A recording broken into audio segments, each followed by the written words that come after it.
Lex Luthor is one of the most iconic villains in comic book history, but before Gene Hackman brought him to life in Superman, the movie 1978, he was largely a stock antagonist. Hackman's portrayal of the criminal mastermind redefined the character, balancing humor with menace in a way that would set the standard for all future live-action interpretations. While actors like Michael Rosenbaum, John Cryer, and Clancy Brown in animation have left their marks on the role, they all owe a debt to Hackman's unforgettable performance. Lex Luthor, from one-dimensional villain to cinematic icon. Before Hackman took on the role, Lex Luthor's portrayals outside the comics were fairly straightforward. His first live-action appearance came in the 1950s serial Atom Man vs. Superman, where he was little more than a typical mad scientist. Animated versions, particularly in Challenge of the Super Friends, depicted him as a comically evil mastermind, leading the Legion of Doom with exaggerated schemes. When Superman, the movie went into production, director Richard Donner wanted to honor the source material while grounding it in a modern, more serious tone. This presented a challenge for Hackman's Luthor.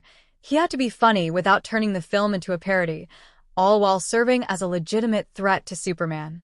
Hackman masterfully walked this tightrope, delivering a performance that was both charismatic and chilling. The genius of Hackman's Lex Luthor. Hackman's Luthor is introduced as a charming yet narcissistic criminal genius, operating from a lair beneath Grand Central Station.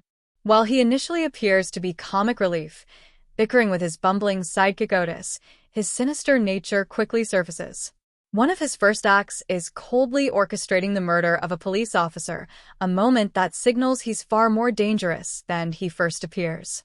Hackman also imbues Luthor with an undeniable intelligence.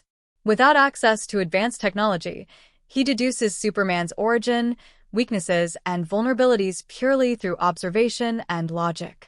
His master plan, detonating a nuclear missile to sink California and make a fortune on newly valuable land, is both ridiculous and terrifyingly plausible.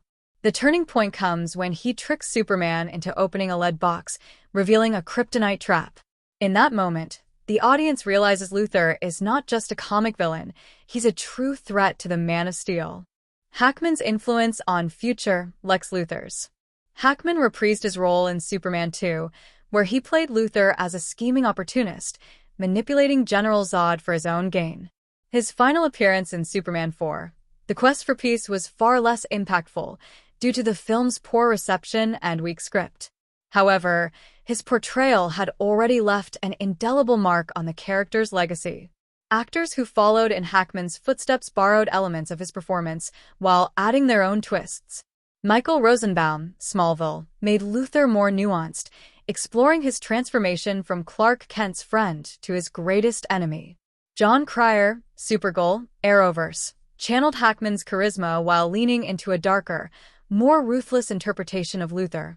Kevin Spacey, Superman Returns, directly emulated Hackman's take, updating it for a modern audience. Jesse Eisenberg, Batman v Superman, Dawn of Justice, took a more eccentric approach, but his fast-talking intellectualism still carried echoes of Hackman's Luthor. The lasting legacy of Gene Hackman's Lex Luthor. As Nicholas Hoult prepares to take on the role in Superman 2025, he will inevitably be compared to his predecessors. While each actor has brought something unique to the role, Hackman's performance remains the benchmark. His Lex Luthor proved that comic book villains could be more than just evil masterminds.